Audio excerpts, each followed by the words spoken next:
is double Mm-hmm. than what I paid, and that's the issue. You know, they're not raising crew salaries. Yep. And you know that this is just going to discourage other people from actually paying their tips. Yeah, I don't love that. I don't. The whole tip thing honestly has me the most upset, and it's not even really just for me on a consumer side. It's a taking care of your people side. No, Now, if Celebrity Cruises came out and was like, "Oh, we're increasing the pay of all of our employees by this. We're making gratuities not included anymore because we're doing this. If you'd like to add gratuities," I agree. I get very upset. Just like, you know, I do the same thing with hotels too. And trust me, I'm in hotels and I'm in the business of making them money. Like that's Yep. literally my team's job. The people like that comes a fine line. Like I don't see people paying housekeeping more, or paying, you know, front desk more.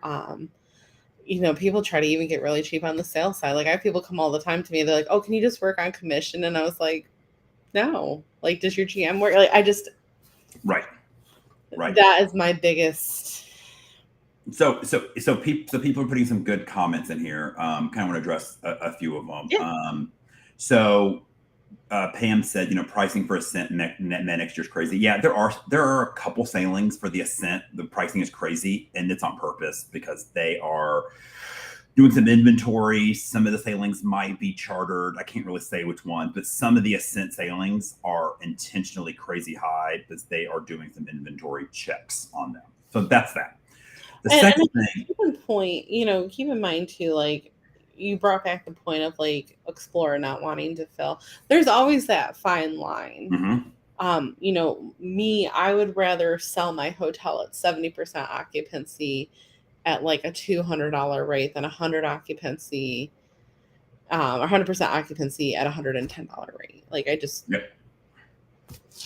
There's a fine balance there, but just no, their pricing has been crazy. So I will say, you know, as a travel advisor, I still have really, really great access to non-published rates. So I say again what I've said before. If you're at Celebrity Cruises and the pricing scares you, don't close the browser window.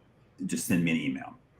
For the most part, as long as it's not like a last minute, I want to go next week, even next month, I have really great access to rates that can save people a substantial amount of money.